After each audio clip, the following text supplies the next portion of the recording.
के गान में वे वर्धमान महान जिन विचरे हमारे ध्यान में।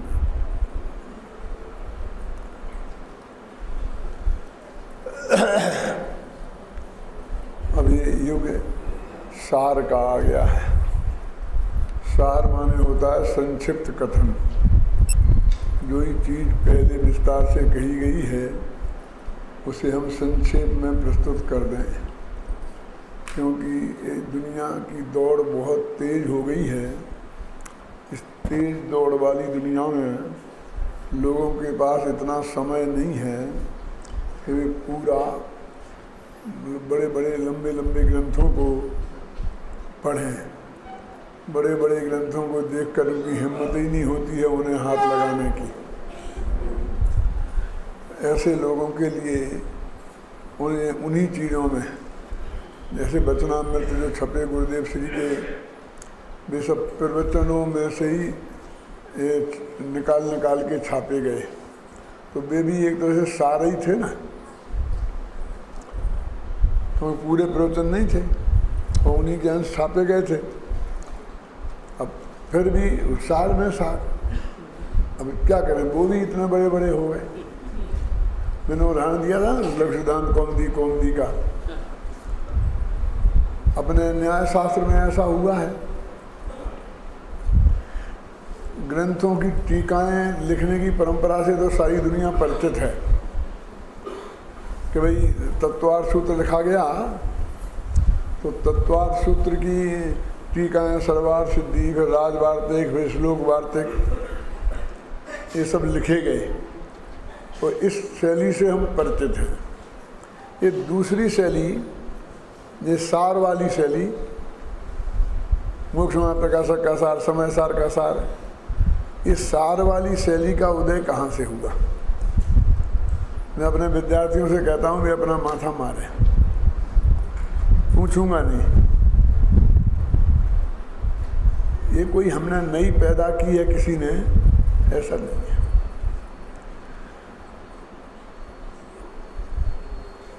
उसे पढ़ो, परीक्षा मुख सूत्र को।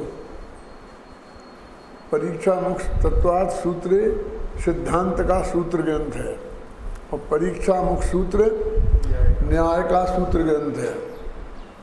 लेकिन वो खुद ही लिखते हैं, अकलंक बचोम्भोदो एन धीमता। जिस बुद्धिमान व्यक्ति ने अकलंक के वचनों को, वचन रूपी समुद्रों को मथ कर उसमें का जो सार निकाल कर ये परीक्षा मुख सूत्र बनाया है, उस माणिक्य नंदी आचार्य को मैं नमस्कार करता हूँ। नमो माणिक्य नंदिने। अब तो याद आ गया होगा कहाँ का ये छंद है। हाँ, प्रमेय रत्नमाला अनंतवीर आचार्य की परीक्षा मुख सूत्र की टीका है। जैसी टीका तत्वार्थ सूत्र की पूज्यपाद की सर्वार्थ सिद्धि है वैसी, और जैसे अकलिंग देव का राजवार्तिक है वैसी उसी परीक्षा मुख की टीका प्रभाचंद्र की प्रमेय कमल मार्तंड है, उसी स्टाइल की। और वो कहते हैं अनंतवीर कि मैं उस माणिक्य नंदी माने परीक्षा मुख सूत्र के बनाने वाले, मैं उस माणिक्य नंदी को नमस्कार करता हूँ जिसने अकलंक के वचन रूपी समुद्र को मंथन करके उसमें से जो मणियाँ निकाली, माणिक्य निकाले और परीक्षा मुख सूत्र बनाया, उसमें ये उस माणिक्य नंदी आचार्य को मैं नमस्कार करता हूँ। यानी ये परंपरा परीक्षा मुख सूत्र से शुरू हुई, और भी पीछे जा सकते हैं अपन खोज करेंगे तो। ये आप लोग जानते हो, आप लोगों को जानने की जरूरत भी नहीं है, जान लें तो अच्छी बात है। न्याय शास्त्र के इस आरंभकर्ता जो आचार्य हैं वो समंतभद्र हैं, और न्याय शास्त्र की प्रतिष्ठा को प्राप्त कराने वाले जो आचार्य हैं प्रतिष्ठापक आचार्य। प्रतिष्ठापक माने उसको उतनी प्रतिष्ठा प्राप्त नहीं हुई थी तो उसे प्रतिष्ठित किया, प्रतिष्ठित करने से मूर्ति पूज्य हो जाती है ना, वो काम किया अकलंक देव ने 8वीं शताब्दी में। पहले दूसरी शताब्दी में किया था समंतभद्र ने, फिर 8वीं में वो बीच में भी हुआ होगा, लेकिन अकलंक देव ने उसे स्थापित कर दिया। फिर उसे टॉप पर पहुंचाने का काम किया आचार्य विद्यानंद ने। कौन विद्यानंद? अष्टश्री के कर्ता, श्लोक वार्तिक के कर्ता। तो न्याय के 3 आचार्य हैं। कौन कौन? समंतभद्र, अकलंक और विद्यानंदी। माणिक्य नंदी ने तो जब वो अकलंक का बहुत विस्तार से चीज आ गई ना, तो उसका संक्षिप्तीकरण किया, और फिर लोगों ने कहा बहुत ही संक्षिप्त हो गया, तो फिर उस पर टीकाएं शुरू हो गई। क्या? तो टीकाएं करना कोई बुरी बात नहीं है, दुर्भावना से करना बुरी बात है। उस चीज को प्रकाशित करना वो तो अच्छी चीज है, समझे ना। तो इस तरह से ये परंपरा हमेशा चलती रही है, ये कोई अद्भुत नहीं है। ये जिस तरह के श्रोता होते हैं, उन तरह से श्रोताओं की उपयोगिता के लिए ये आवश्यक है, ख्याल में है ना। और ये इस प्रक्रिया का हमेशा स्वागत किया जाना चाहिए। कोई भी ये काम करता है तो उसने विषय बार कर दिए, अब आप कहाँ जाएंगे? क्यों? आप कहाँ जाएंगे ढूंढने के लिए? जो जो विषय बहुचर्चित होते हैं, उन विषयों पर स्वामी जी ने क्या कहा है उसको उद्धृत करके हमें सहजता से उपलब्ध करा देना, ये बहुत बड़ा योगदान है। मेरे से बहुत लोग कई दफ़े कहते हैं कि आप एक सुपर प्रकाशक पर एक किताब लिखो, कोई ज़रूरत नहीं है, ऐसा कोई अलग सब्जेक्ट नहीं है, ये हमने ज़बरदस्ती उसे इतना तूल देकर बना दिया है। और जहाँ जहाँ हमने साहित्य लिखा है, वो ऐसा स्थान जहाँ ज़रूरत है वो आ गई है क्या। और ये आगे की पीढ़ी यदि ज़रूरत समझेगी तो पूज्य गुरुदेव श्री के वचनामृतों को सुपर प्रकाशक के बारे में उन्होंने क्या क्या कहाँ कहाँ कहे निकाल के प्रस्तुत कर देगी, हैं? और किसी दूसरे को महसूस होगी तो वो हमारे साहित्य में से निकाल के सुपर प्रकाशक के बोल निकाल के एक अलग कर देगा क्या। आवश्यकता आविष्कार की जननी है। जब उसकी इतनी आवश्यकता महसूस होगी जगत को, तो जगत ऐसा काम करेगा। हमें अभी ऐसी आवश्यकता महसूस नहीं होती है, इसलिए हमको जरूर विकल्प नहीं आता कि इस पर ऐसा कोई काम किया जाए। तो इन परंपराओं का स्वागत करना चाहिए। और गुरुदेव श्री जिन जिन माध्यमों से अधिकतम लोगों के पास पहुँचे, उस हरेक माध्यम का हमें स्वागत करना चाहिए। अभी अपना प्रकरण चल रहा है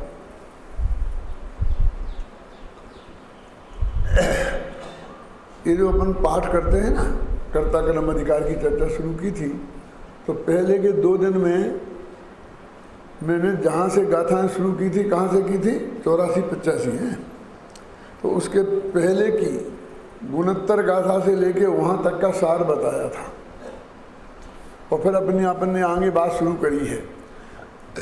और रोजाना पाठ कराने का उद्देश्य ये है जब वो सारी विषय वस्तु 69वीं गाथा से और यहाँ तक कि आपके दिमाग में एक दफ़े रिपीट हो जाए। अत्यंत सरल भाषा में वो बात पूरी आई है, और जो आदमी उसको ध्यान से सुनेगा और पढ़ेगा, उसको हम कहाँ खड़े हैं, कहाँ बात चल रही है, उसके ख्याल में अवश्य आ जाएगी। इसलिए ये नहीं सोचना चाहिए कि अभी तो पाठ हो रहा होगा अपन बाद में चलेंगे, और पाठ जब हो रहा हो तब भी उसे बहुत उपयोग लगा करके सुनना चाहिए। तो हमको रोज़ाना फिर वहाँ से बात शुरू नहीं करनी पड़े क्या, कि अभी अपन ने अपना क्या क्या निकल गया और क्या क्या बात आ रही है।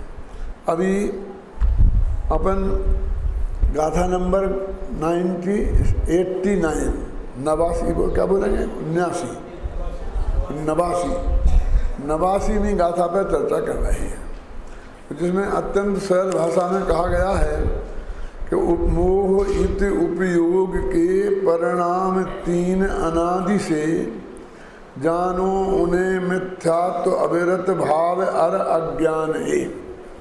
इस गाथा का सामान्य अर्थ अपन ने कल किया था और शायद टीका भी पड़ी थी। अब उस पर गुरुदेव श्री का कोटेशन और उसके बाद मैंने जो सार निकाल करके एक पेज में प्रस्तुत किया है वो मैं आपके सामने प्रस्तुत करता हूँ कि इस गाथा में क्या कहा है। अब आपके पास एक किताब जिसके पास हो वो निकाल सकता है, नहीं तो वो पढ़ना स्वाध्याय। गाथा में तो मात्र इतना ही कहा गया है कि मोह युक्त होने से आत्मा के अनादि से ही मिथ्या दर्शन, अज्ञान, असंयम भाव पाया जाता है। किंतु टीका में पहले यह स्पष्ट किया है कि प्रत्येक वस्तु अपने स्वभाव से ही स्वाभाविक परिणमन करने की सामर्थ्य रखती है, अतः आत्मा में स्वाभाविक परिणमन करने की सामर्थ्य है। इसके बाद स्फटिक मणि के उदाहरण से यह समझाया गया है कि यह आत्मा अनादि से मिथ्या दर्शनादि रूप परिणमित हो रहा है। देखो आचार्य की बहुत संकट में है एक तरीके से। मैंने कल भी थोड़ी चर्चा की थी इस पर कि यहाँ तो अब वो रागादिक हैं, अब आत्मा के कहते हैं कि पुद्गल के कहते हैं। पुद्गल के कहते हैं तो एक द्रव्य दूसरे द्रव्य का कर्ता हो जाता है, जो महा अज्ञान है, और आत्मा के करते हैं तो फिर वो आत्मा उनका करता है तो आत्मा को भोगता होनी चाहिए। फिर किसी ने कह दिया कब से के क्या कि कब से का सवाल ही नहीं होता है, अनादि से है। अनादि से एक कहने का अर्थ उनका ये है कि वो कर्म ने किए, इसका उसके विरुद्ध कुछ तर्क लाना चाहते हैं। वो ये नहीं कहना चाहते हैं कि स्वभाव नहीं है इसलिए कर्म के उदय से हुए। कर्म चाहे ऐसा कह दो कर्म को श्रेय नहीं देना चाहते हैं, और चाहे ऐसा कह दो कि अपने अपराध को कर्म के नाम नहीं मरना चाहते हैं। श्रेय तो नहीं कह सकते क्योंकि अच्छे काम का होता है श्रेय, तो क्यों श्रेय तो अच्छे काम का होता है, बुरे काम का तो श्रेय होता नहीं। ये काम तो बुरे हैं इसलिए श्रेय का तो सवाल नहीं है, है? लेकिन अब उन कर्म के नाम पे मर के तो स्वयं सुखछंद नहीं होना चाहते। और जैसे ज्ञान का परिणमन का कर्ता आत्मा है, ऐसे ही राग के परिणमन का कर्ता आत्मा है, ये भी नहीं कहना चाहते, क्योंकि वो उसको दुख कारक हैं, दुख के रूप में फलते हैं। यदि वो स्वभाव होता तो वो दुख का कारण कभी नहीं होता है। स्वभाव तो सुख का कारण होता है। मैंने पहले 12 भावनाएं लिखी थी जो खो गई हैं, और जिनकी पंक्तियां कुछ मुझे याद हैं। उसमें एक पंक्ति मैंने लिखी थी कि अनित्य भावना को जब हम भाते हैं, ये लिखी करीब 57-58 में, जब मेरा भोपाल में ऑपरेशन हुआ था ना अपेंडिक्स का, तब मैंने झंडा के मंदिर में बैठ के लिखी थी वो पंक्तियाँ भोपाल में कि भाई तुम कहते हो कि अनित्यता कि चिंतन में हम रोते ही रोते हैं, मर जाएंगे, ऐसा हो जाएगा, ऐसा हो जाएगा, ऐसा हो जाएगा, ऐसा हो जाएगा। तो मैंने लिखा था कि भैया अनित्यता तो वस्तु का स्वभाव है। हम भी कमजोर पड़ गए। नित्य नित्य नित्य कहते कहते अनित्यता भी वस्तु का स्वभाव है, हम इसको भूल गए। क्यों भगवान जी? कौन कहता है छाती ठोक के कि अनित्यता वस्तु का स्वभाव है? लेकिन मेरे दिमाग में ये प्रश्न उस दिन खड़ा हुआ था। मैंने लिखा था जब अनित्यता वस्तु धर्म है क्यों कर दुख कर हो सकती? जो वस्तु का धर्म है तो दुख कर कैसे हो सकती है? और जब स्वभाव ही दुख कर हो, सुखमयी कौन सी हो सकती? जब स्वभाव ही दुख का कारण होगा तो ऐसी कौन सी शक्ति होगी जो सुख का कारण होगी? फिर और फिर बहुत छंद लिखे थे, कम से कम 20 छंद। और उनमें ये था कि यदि बेटा आत्मा का अनित्य स्वभाव नहीं होता तो तुम अनंत काल तक निगोद में ही सड़ते रहते। ये तुम अनित्यता की महिमा से निकले हो, ये परिणमन स्वभाव है ना जो आत्मा का, उसकी वजह से निगोद से निकले हो। यदि हम अनाद से ही सर्वथा नित्य होते तो जहाँ जैसे होते वैसे ही होते। अनादि से मोक्ष तो है नहीं, अनादि से तो संसार है, तो संसार में ही होते। ये तो उस परिणमन स्वभाव से की वजह से ये हुआ है। इसलिए हमें सबसे ज़्यादा धन्यवाद तो उस परिणमन स्वभाव को देना चाहिए जिसके पीछे हम सब मुमुक्षु डंडा लेके पड़े हैं। मैं तो नित्य अनादि अनंत अनादि अनंत अनादि अनंत अनादि अनंत, कभी ना परिवर्तन होने वाला, कभी ना परिवर्तन होला। ये देवसास गुरु की पूजन है जो सन 56 में मैंने लिखी थी। उसमें एक पंक्ति आती है कि वो जो होना है सो निश्चित है, केवल ज्ञानी ने गाया है।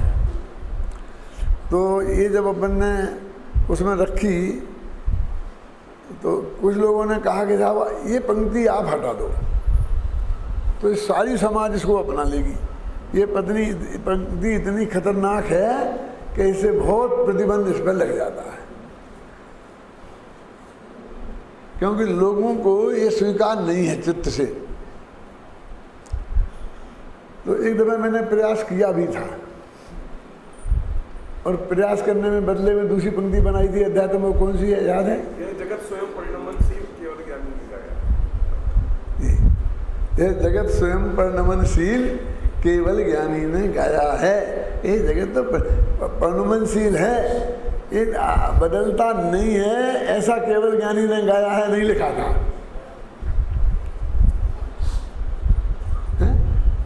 परिणमनशीलता भी हमारे विरुद्ध नहीं है। क्या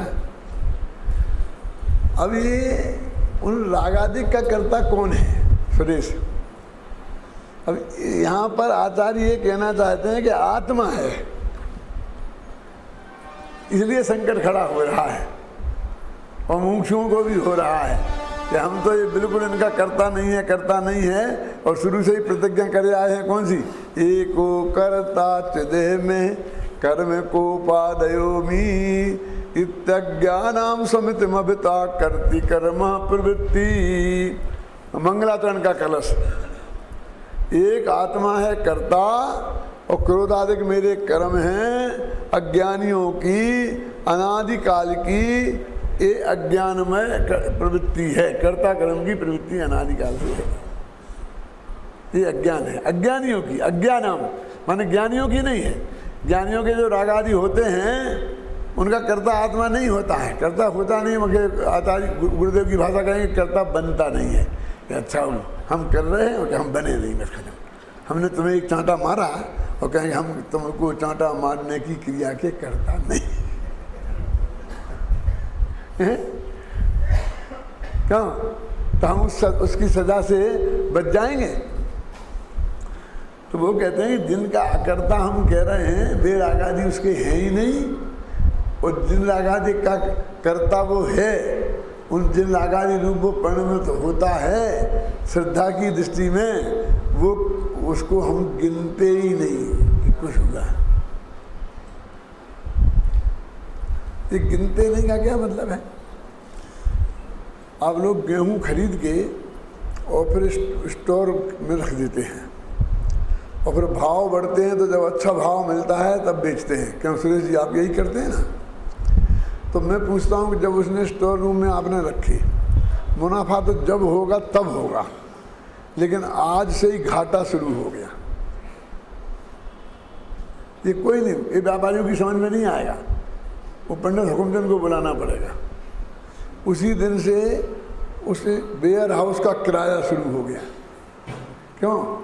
पैसे का ब्याज शुरू हो गया। क्यों? ये घाटा है क्या? नहीं है।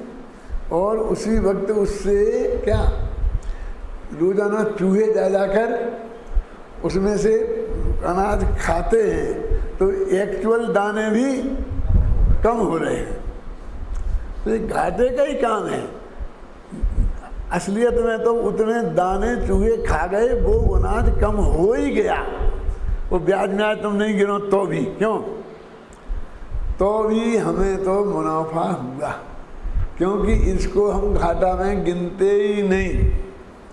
हम जिस दिन भरते हैं तो हमने ये 15,100 रुपया कुंटल के भाव से लिया तो 1700 गिनते हैं। इतना भाड़ा लगेगा, इतना ब्याज लगेगा, इतना चूहा खा ले जाएंगे। वो उसे काट के हम 1700 समझते हैं, और जब बाजार में भाव 200 2000 का होता है तब हम समझते हैं 300 का मुनाफा हुआ। हम वो मुनाफा घाटा गिनते ही नहीं है ना। एक दृष्टि तुम्हारे नहीं गिनने से क्या होता है, देश में गेहूं तो कम हुआ, जितना दाना हम चूहे खा गए ना,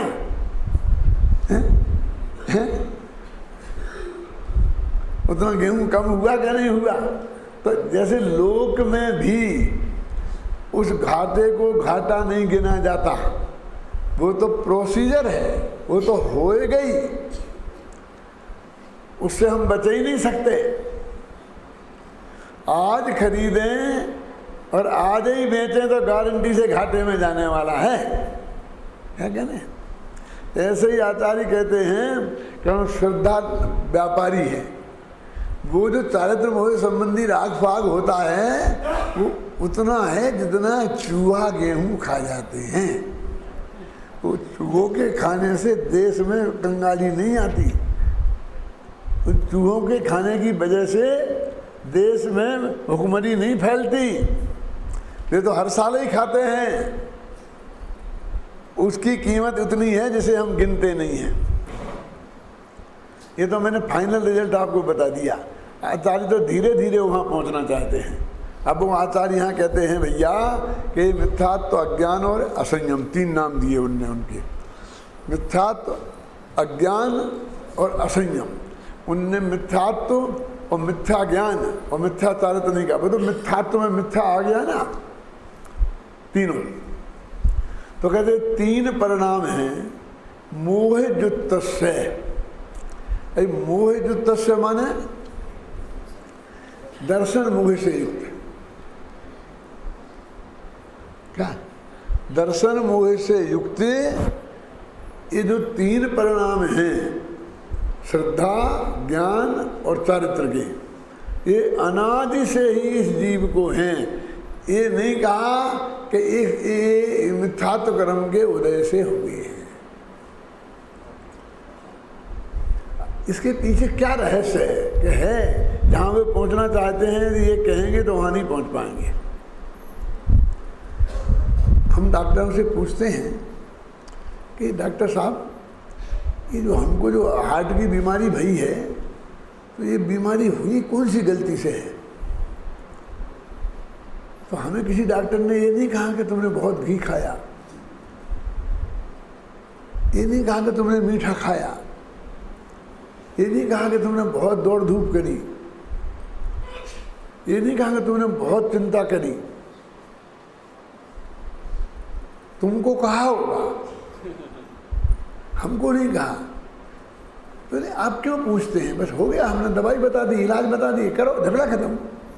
हम इसलिए पूछते हैं कि हमारी गलती से हुआ हो तो हम भविष्य में ऐसी गलती नहीं करें, इसलिए हम पूछते हैं। बताना पड़ेगा आपको कि आपने कोई गलती नहीं की। तो फिर हमें क्यों हुआ कि ये बाई बर्थ, ये किसी क्या बोलते हैं, जेनेटिक, हेरिडिटी, वंशानुगत है, वहाँ से आई है। इसलिए आप कोई अंदर से वो मत करो कि आपने गलती की है। आपको जान के आश्चर्य होगा कि जब मेरा अमेरिका में वो पहले से वो हुआ ना ऑपरेशन, वो डला स्टेंट, तो हम वहीं थे। तो अपने घर से खाना आता था तो ऐसी मूंग की दाल ऐसे ऐसे कुछ आता था जैसे अपन खाते हैं, बिल्कुल बिना मिर्ची का, बिना उसका, जैसे सब। तो डॉक्टर आया तो हमने बोला कि डॉक्टर साहब वो खान पान का कुछ परहेज क्या जो आप बता दीजिए। ये खाते हो आप? हाँ यही खाते हैं। कि 12 मासी क्या? 12 मासी कि क्या बताएं, क्या बताएं? और बाई से बोले कि इन्हें कुछ खिलाओ। रूखे ही जिंदा रखोगे क्या? कि वो पकोड़े मकोड़े ये सब इन्हें थोड़ा थोड़ा खिलाना।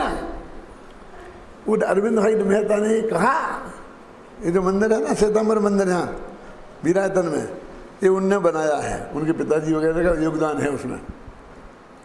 वो बोला इन्हें कुछ खिलाना। फिर हम बहुत पीछे पड़े तो अपने भयानी है ना, विपिन भाई भयानी, भारती बहन भयानी, तो उनने क्या किया कि हम उसको बुलाते हैं, किसको? डाइटिशियन को।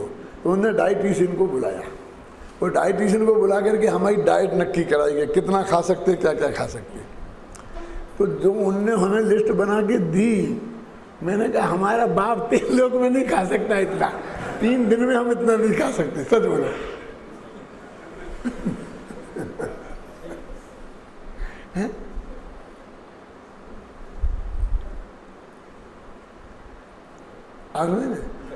आचार्य ये कहते हैं हम क्या परहेज करें, क्या परहेज करें, क्या परहेज करें। अब ये ब्रह्मचारी सुमित चंद पहुंच जाए, सुमित प्रकाश जी, कि हमें परहेज बताओ, सम्मा दशमी की प्राप्ति के लिए क्या परहेज करें हम। और वे कहेंगे थोड़ा कम करो।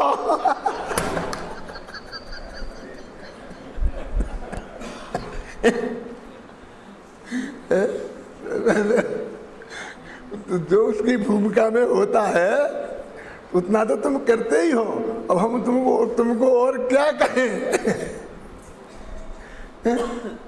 लेकिन हमारा बदन उधर ही जाता, परहेज परहेज परहेज परहेज परहेज, क्या करोगे परहेज। अपन जैनी लोग तो इतने परहेजी हैं, वास्तव में जैनियों के आहार में ऐसा कुछ है ही नहीं, बस एक घी और शक्कर, बस 2 चीजें, और कुछ ऐसा नहीं है जो हमारे लिए छोड़ने लायक है, समझे ना। तो अभी मैं, हाँ कहाँ चलता था अपना, तो पेज मेरा गड़बड़ हो गया है। हाँ हाँ, कर्म का दोष नहीं दिया कि अनादि से क्या उन्होंने। अब वो कहते हैं कि अनादि से, और फिर टीका में अमृतचंद्र उससे 10 कदम आगे। टीका में वे क्या कहते हैं अमृतचंद्र, मैं भी मेरे में जरा निकाल लूँ, 1 मिनट, गड़बड़ हो गया मेरा।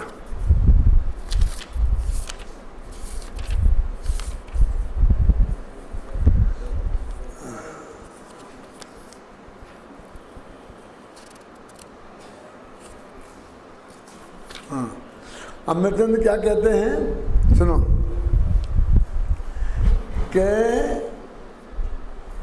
अनादि से ही आत्मा का स्वभाव परिणमन है। अब इसे स्वभाव परिणमन कह रहे, वो राग को स्वभाव परिणम कहना चाहते हैं। थोड़ी शंका मैंने कल की थी, वो वैभाविक शक्ति। देखो, जीव को अपने मिथ्यात्व का वेदन हो तो फिर गड़बड़ हुआ है।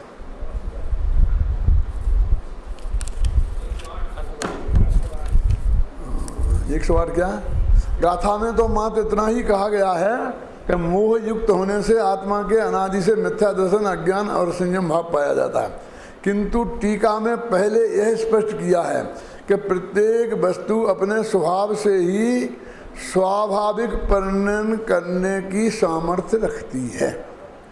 माना स्वाभाविक परिणमन करने के लिए स्वभाव से, अनादि से, उसको कोई टॉनिक मोनिक देने की जरूरत नहीं है कि तब वो स्वाभाविक परिणमन कर पाएगी, है ना।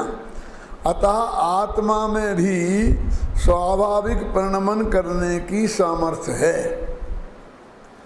माने परिणमन करने के लिए कुछ नहीं करना पड़ेगा कि हमारा हार्ट चलता रहे, इसके लिए हमें क्या करना पड़ेगा कि बेटा जिस दिन से पैदा भये वो हार्ट में चलने की सामर्थ्य उस दिन से ही, पैदा होते से ही आई है, आप जानते हो। और ये जो किडनी के ऑपरेशन होते हैं ना, तो किडनी दान देते हैं, तो 2 किडनी हो तो हमें 1 किडनी दान में दे देते हैं। तो डॉक्टर लोग क्या समझाते हैं, आप चिंता मत करना, अरे शरीर को जितनी जरूरत है किडनी की वो तो 1 बहुत है, प्रकृति तिगुनी व्यवस्था करती है। क्या जितनी जरूरत है उससे तिगुनी व्यवस्था करती है। हार्ट को भी जितनी जरूरत है शरीर को, उससे तिगुनी ताकत होती है हार्ट में, इसलिए वो 33% चलता है, तब तक भी तुम जिंदा रहते हो। समझ में ना? हर अंग में प्रकृति ने ये व्यवस्था की है कि कहीं कोई कमी हो जाए तो तुम खत्म नहीं हो जाओ, तिगुनी ताकत है। ऐसे इस स्वभाव से ही स्वास्थ्य तो तुम जन्म से लेके पैदा हुए हो। ये तो कोई महाभागे होंगे हम जैसे जो बीमारी भी जन्म से लेके पैदा होते हैं। हर एक को थोड़ी वंशानुगत बीमारियां होती हैं। ये डॉक्टर ना तुम्हारा क्या नाम है, सालगिया, यहीं रहता ना बम्बई में, कहाँ समझ गया ना, बल्दी पे। उसने तो ये कहा कि तुम काहे को दुखी होते हो, तुम्हें जो बीमारी है उसमें तो कोई 30 वर्ष की उम्र के पार होता ही नहीं है, तुम अभी तक जिंदा हो। सोचने की बात तो ये क्यों है, क्या ऐसा बोला सालगिया, नाम बता रहा हूँ डॉक्टर का। क्या ये भैया खुला ही नहीं है तो चलेगा कैसे, चार्ज तक घुसा दो इसमें, चालू ही नहीं, इसमें तो चालू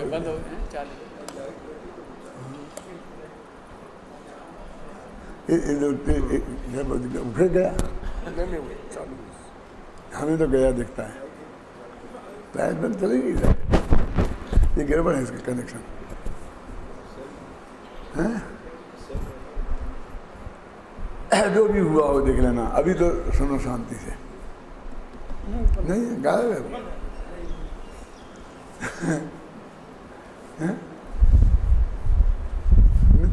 ये समझिए ना, स्वाभाविक से तो ये ऐसा है कि ये कहते हैं तुम्हारे में शुद्ध स्वभाव रूप प्रणमन होना, ये तुम्हारा काम है, ये तुम्हारा स्वभाव है, तुम इसकी चिंता मत करो। उसके लिए तुम्हें किसी दूसरे से भीख मांगने की जरूरत नहीं है। हमारी क्या आदत पड़ गई है, कर्म के उदय से विकार हुआ और कर्म के क्षयोपशम से विकार में थोड़ी छुट्टी मिल गई है, और कर्म के क्षय से पूरी छुट्टी मिल गई। वो जो स्वभाव का प्रकट हुआ वो भी कर्म के खाते में। मेहमानों के आने से परेशानी हुई थी और परेशानी मिट गई मेहमानों के जाने से। इसका सुख भी मेहमानों पर निर्भर और दुख भी मेहमानों पर निर्भर।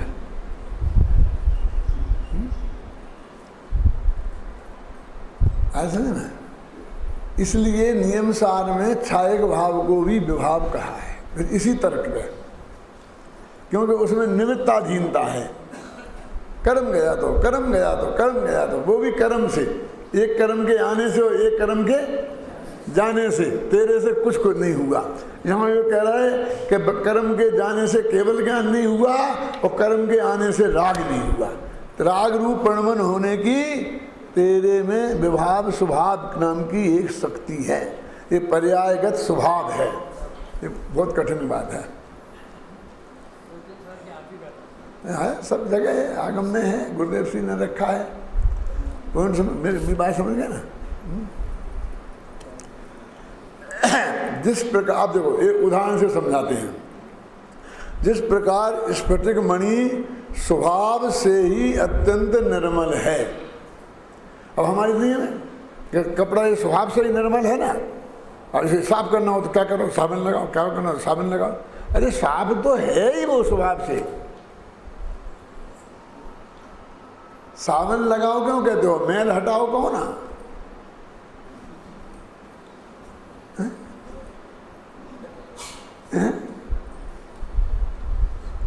और आचार्य तो कहते हैं तुम क्यों साबुन लगाने में, मैल हटाने के चक्कर में पड़ते हो। बस मैल को देखो ही मत, और अंदर में जो निर्मल स्वभाव पड़ा है उसे देखो, लगे ना इंदु मैल को, तो फिर क्या होगा कि वो अपने आप हट जाएगा। क्यों? ये अपने बाल बढ़ते हैं ना, क्यों? ये दाढ़ी की और तुम रोजी ना बनाते हो, और नहीं बनाते तो अभी तक घुटनों तक आ जाते। क्यों? सिर के बनाती हैं, नहीं माताएं बहनें सिर के बाल नहीं बनवाती हैं, तो इनकी ज़मीन पे कहाँ पहुँच गए? अरे एक सीमा के बाद अपने आप बढ़ना बंद हो जाएंगे, अपने आप गिरने लगेंगे, अपने आप कम टूटने लगेंगे, तुम्हें कुछ करने की ज़रूरत ही नहीं है।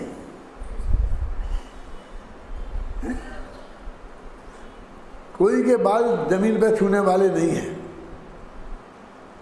अपना रविन्द्रनाथ टैगोर ने नहीं बनाए जिंदगी भर, तो भाई बहुत से बहुत नाभि तक आए, बस उसके आगे कहाँ बढ़ते हैं, अपने आप बढ़ना बंद कर देंगे। उनमें स्वभाव में बड़ा हुआ है। देखो, हटाने फटाने की जरूरत ही नहीं है, ये तो अपने आप हट जाएगा। जिस प्रकार स्फटिक मणि स्वभाव से ही अत्यंत निर्मल है और निर्मलता रूप परिणमन होने में समर्थ है, उसे अपने निर्मल परिणमन के लिए पर की रंच मात्र अपेक्षा नहीं है, इसका अर्थ कर रहा हूं मैं। तथापि उसके स्वभाव से ही यह योग्यता भी विद्यमान है कि यदि उसे काले तमाल पुष्प के संयोग मिले तो वह काले रंग रूप परिणमित हो जाता है। यदि उसे केले के हरे पत्ते पर रख दिया जाए तो वह हरा हो जाएगा। यदि उसे पीले वस्त्र के स्वर्ण पात्र में रख दिया जाए तो पीला हो जाएगा। वो अब क्या है, स्फटिक मणि का अर्थ तो समझते होंगे ना आप, जिसका वास्तव में खुद का कोई कलर नहीं होता, पर जो कलर आ जाए उस कलर में रंग जाता है। वो कलर नहीं होता, माने निर्मल, माने कलर माने मेल। यहाँ कलर का नाम ही मेल है। हम साबुन लगाकर वस्तु को निर्मल थोड़ी करते हैं। हम तो काला रंग मेटकर सफेद रंग में रंगते हैं। साबुन लगाते हैं, उसे धो डालते हैं, फिर उस पर नील लगाते हैं, टिनोपाल लगाते हैं। क्यों? ये अंदर निर्मल हो गया ना। हमें निर्मल क्या चाहिए, फिर नया मेल चढ़ाते हैं। अब तुमको वो काला मेल पसंद नहीं है, वही नीला मेल पसंद है। भाई बात तो इतनी है क्या नहीं है? तुमसे ज़्यादा खराब हालत हमारी है। इसको थोड़ा बहुत माल मैल निकालते हैं और बाद में इस पे चावल चढ़ाते हैं। नहीं है समझ में? कलफ लगाते हैं ना। अब बोले चावल से एलर्जी है, तो कुर्ता में चावल की कलफ लगी होती है, खुजली होने लगती है। मैं नहीं लगा सकता। मक्की की और कुर्ती उसी बनती है, मक्की की हो तो खुजली होने लगती है, उसे एलर्जी। तो कहाँ शुद्ध वस्त्र अपन पहनते हैं? क्यों? सुमित प्रकाश जी के शुद्ध हैं। और एक उदाहरण मिल गया तो घबराना नहीं। तो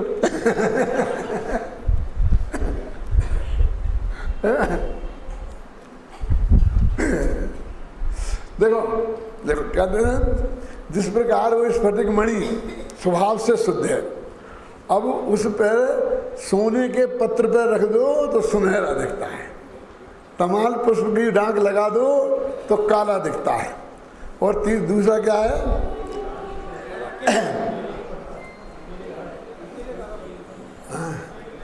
केले के पत्ते पर रख दो तो हरा दिखाई देता है। तो वो हरा हो गया है क्या? देखो, कपड़े को लाल रंग में रंगो तो लाल दिखता है, ऐसा नहीं लिखा। कपड़े का उदाहरण नहीं दिया, क्योंकि उन्हें ये सिद्ध करना है कि जब आपको हरा दिख रहा है तब भी वो हरा नहीं है, निर्मल ही है।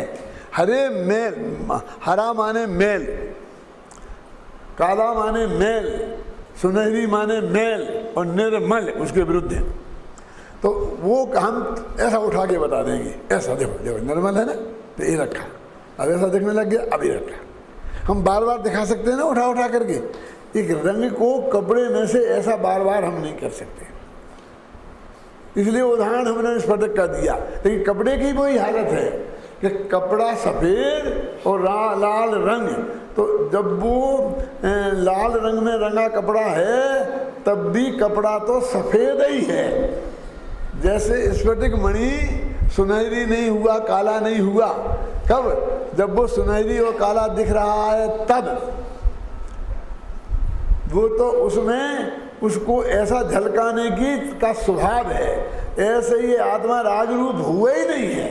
ये तो कर्म की डाक लगती है। कर्म की डाक वो निमित्त हो गया ना, इसलिए कर्म का उदय हो गया निमित्त, तब वो ऐसा दिखता है नहीं। तो फिर वो ऐसा परिणमन क्यों हुआ? तो कहते उसका परिणमन स्वभाव है। परिणमन स्वभाव है, लेकिन सुनहरी क्यों हुआ? तो कहते हैं कि अब जरा समझना, ये बहुत मर्म का बिंदु है कि उसका सुनहरी चीज के संयोग में आए तो सुनहरी दिखना स्वभाव है, ये उसका विभाग नहीं है। ये भी, इसमें भी कर्म भरम कुछ नहीं है। आप समझ आए ना? वो सुनहरी दिखना भी उसका स्वभाव है। हाँ, सुनहरी हुआ ही नहीं, वो कह रहे हैं। अब तुमको हमने 6 दफे ऐसा उठा उठा के बता दिया। अब तुमसे कहा कि अब जे सुनहरी दिख रहा है तब जे स्फटिक मणि कैसा है? बोलो कि ये तो निर्मल ही है, ये सुनहरी नहीं है। सुनहरी स्फटिक मणि आज तक न दुनिया में कभी हुए हैं और न कभी होंगे। ऐसे ही राग वाला आत्मा निगोद में भी नहीं हुआ और न कभी होगा। तो संयोग से हो गया ना। अरे संयोग से हो गया तो खेल खत्म हो जाता। संयोग होने पर भी हुआ नहीं ना, दिखना, और दिखना उसका स्वभाव है। हम क्या करें? वो उसमें भी पर का दोष नहीं है। तो फिर स्वभाव हो गया, तो राग रूपण में स्वभाव हो गया। तो गुरुदेव बहुत पसंद करते थे, कर्म कृतई भावई अस्माह तो भी प्रतिफलती, है ना? विवादी बाल अज्ञानियों को मालूम पड़ता है, विवादी बाल सानाम माने मूर्खों को दिखाई देता है, और वो भी उसमें निमित्त पर संग एवं के परसंग ही निमित्त है। तो फिर परसंग में बहुत झगड़ा है। अब परसंग का अर्थ अकेला गुरुदेव ने सही किया, और हर जगह देख लेना वो अर्थ सही नहीं किया। तो वो कहते हैं कि पर ने किया, बस पर ने किया, पर ने कि पर की संगति ने किया। वो कहते हैं पर की संगति ने किया नहीं, पर के संग से वैसा दिखने रूप ये हुआ। हुआ तो यही, कर्तृत्व उसके माथे नहीं है, क्योंकि उसके माथे कर्तृत्व ले जाने से अपने हाथ में कुछ नहीं रहता। फिर मोक्ष का मार्ग उसके हाथ चला गया। यदि कर्म ने हमें विकार कराया है तो विकार का नाश करने के लिए कर्मों के हाथ जोड़ो, उनकी पूजा करो, उनकी भक्ति करो कि भैया छोड़ दे, हमने तेरे बाप का क्या बिगाड़ा। क्यों? हमने उनकी की, और भगवान के पास जाकर के भी ऐसी बातें करी। मैं पंक्तियां बोलूंगा तो आप कहेंगे आप किसी के विरोधी हो, लेकिन किसी के नाम पे मत जाना। इनको ने कु बिगार मैंने कछु नाई कियो जू, बिन कारण महाराज बहु वेद बेर लियो जू। मैंने इनका कुछ भी बिगाड़ नहीं किया था। इनको ने कु बिगार मैं कछु नाई कियो जी, बिना कारण बहुत बेर इनने लिया, मेरे से बदले की बात नहीं। दुष्टन देऊ निकार साधु ने को राखे लीजे। आगे की पंक्ति नहीं बोलूंगा।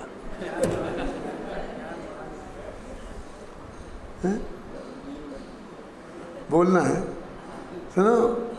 दुष्टों, बस दुष्ट तो यही, तुम उन्हें दुष्टों को निकाल दो कि निकलो चलो बाहर आओ, क्या दुष्टों को निकाल दोगे? दुष्टों को ही तो निकाल रहे कि गलती खुद कर रहे, कर्म को दोष लगा दे। कर्म बेचारे कौन? भूल मेरी अधिकाई और अग्नि सहे धन घात, लोहे की संगति पाई। अगली पंक्ति सुननी है।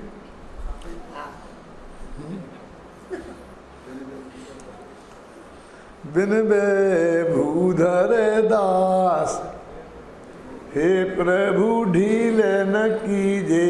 ढील करने की तुम्हारी बहुत आदत है, जल्दी फटाफट निपटाओ। अरे भूधर दास जी का कार्य नहीं जा रही कि भूधर दास जी का विरोध करते हो, तुम्हें शर्म नहीं आती है? भैया हम किसी का विरोध नहीं करते, हम तो वस्तु के स्वरूप का प्रतिपादन कर रहे हैं। और भूधर जी के दास जी के बारे में सुनना हो तो समझ बताऊं, हमारा बड़ा पंडित टोडामल व्यक्तित्व कर्तृत्व, उसमें हमें करीब 128 इतने वर्ष पुरानी, टोडामल जी के ज़माने की 228 वर्ष पुरानी एक प्रति मिली है, वो चर्चा समाधान की। और चर्चा समाधान की प्रति में ये नीचे नोट लिखा है कि ये पंडित भूधरमल जी ने आगरा में ये लिखी और जयपुर में पंडित टोडरमल जी ने सभा में इसे बाँची। क्या? तो इसमें 1 से लेकर इतने अंक तक के प्रश्न तो सही हैं और उसके आगे के प्रश्नोत्तर आगम से मिलते नहीं हैं। गलत है, नहीं लिखा। इसलिए सुधीजन सोच समझकर सुधार कर पढ़ना, ऐसा नोट लिखा मिला है। उसकी पेज की फोटो कॉपी मैंने उसमें छापी है और उसे छपे भी कितने हो गए, सन 71 में छपी थी। अब 71 से कितने साल हो गए? 39 साल। फिर कोई पढ़ता ही नहीं है। अंग्रेजी लिखा ना उसमें क्लियर। अब बोलिए अब क्या करें? अत्यंत विनयपूर्वक उन्होंने जो बात लिखी, नहीं मिलती है, नहीं मिलती है। और फिर जब नहीं कोई चक्कर होए तो अपने यहाँ पर एक खाता है ना, ये सब व्यवहार नए का कथन है, बस खत्म, उस खाते में डाल देना, झगड़ा खत्म।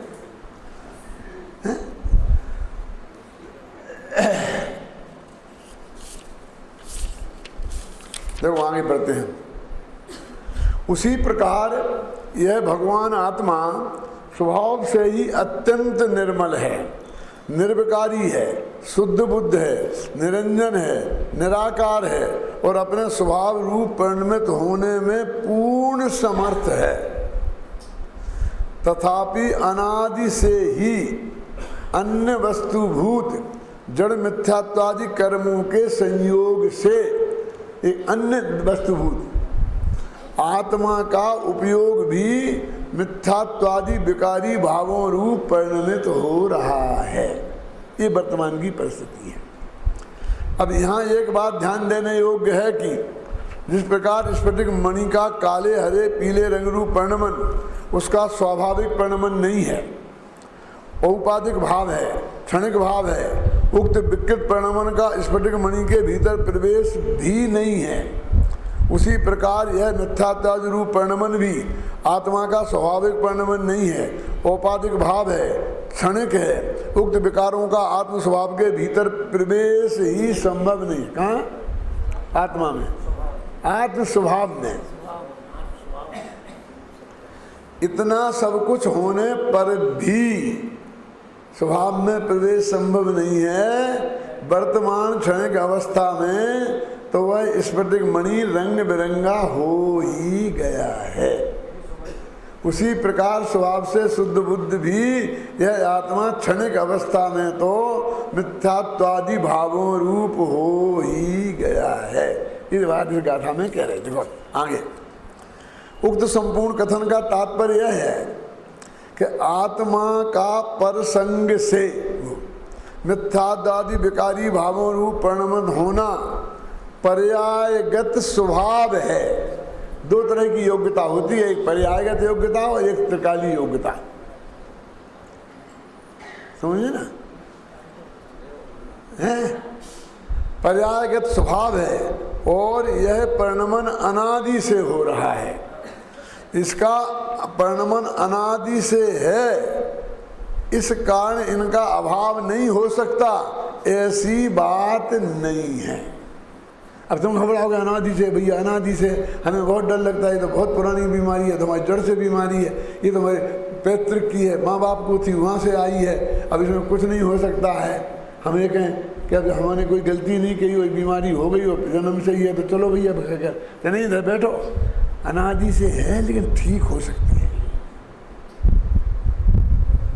जन्मजात बीमारी है लेकिन ठीक हो सकती है। रागादि अनादि से हैं, इसलिए बहुत पुराने हो गए हैं, इसलिए अभी ठीक नहीं हो सकते हैं, ऐसी बात नहीं है। जब 6 दिसंबर को हुआ था ना, गिरा थी, गिरी थी ना, मस्जिद गिरी थी, बाबरी मस्जिद का वो तो विवादित ढांचा भारतीय जनता पार्टी की भाषा में। क्यों? तो मेरे को टीवी पे बुलाया मुख्यमंत्री भैरव सिंह शेखावत के तत्काल बाद, और मैंने कहा इस मामले को अदालत नहीं निपटा सकती। क्यों? अदालत में तो ये कानून है कि 12 वर्ष से जिसके पास कब्जा है वो उसकी कागज पत्र तुम रखे रहो। तो 12 साल से किसका कब्जा है ये तो मालूम है। बोलो, पूछो भारतीय जनता पार्टी वालों से, उन्हें मान्य है? क्यों? नहीं निपटेगा ना अदालत में। और ये नेताओं से नहीं निपटेगी। क्यों? कि उन्हें निपटाना ही नहीं है। जिस दिन निपट जाएगी उस दिन हिंदू वोट किस आधार पर मांगेंगे और मुसलमान वोट किस आधार पर मांगेंगे। इनको तो रखना है मुद्दा, हर साल 5 साल में एक दफे जिंदा रखना है बस। 5 साल तक साइलेंट, फिर चलने दो बेटा, भगवान का जो कुछ हो सो हो। नेताओं की चलती रहेगी, भगवान अपने आप ही है 100-125 वर्ष से कैद में है ना, कहाँ? अंतरिक्ष पारसनाथ में, और चलती रहेगी अपने। उन्हें क्या निपटा? उन नेताओं से नहीं निपटेगी तो किन से निपटेगी? तो मैंने कहा उन संतों से निपटेगी कि जिनका वास्तव में जनता पर कब्जा है और जनता जिनकी बात सुनती है, और वो कैसे निपटेगी उसकी विधि मैं बता देता हूँ, और मैंने बताई टीवी पे, तुम्हें सुनना।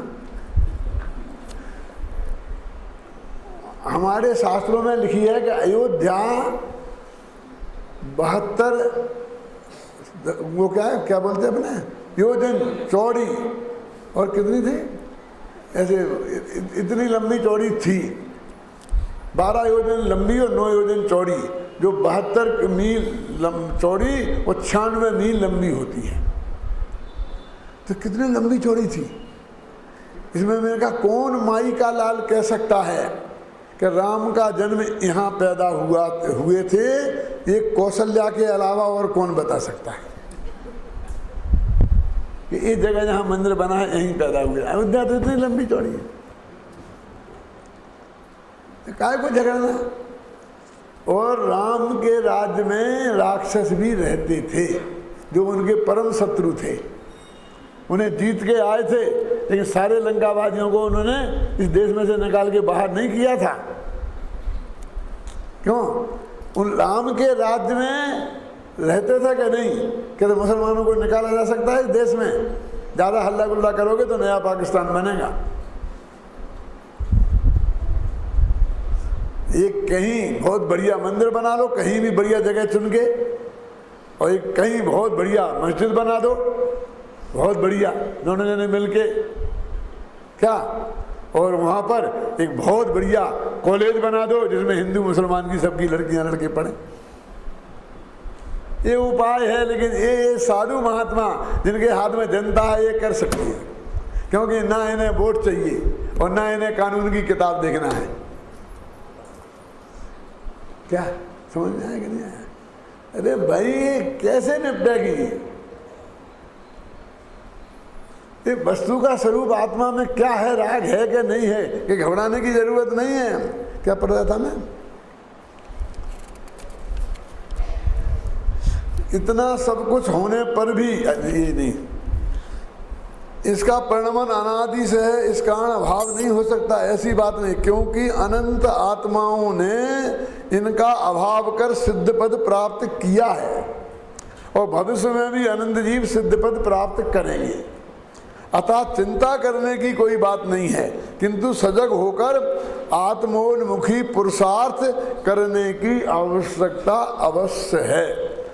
यहाँ यह एक बात विशेष जानने योग्य है कि यदि एक बार इन मिथ्यात्वादि भावों का नाश हो जावे तो फिर इनकी उत्पत्ति नहीं होती, जैसा कि पिछले कलश में कहा गया था, यद्येक बार अमृजे।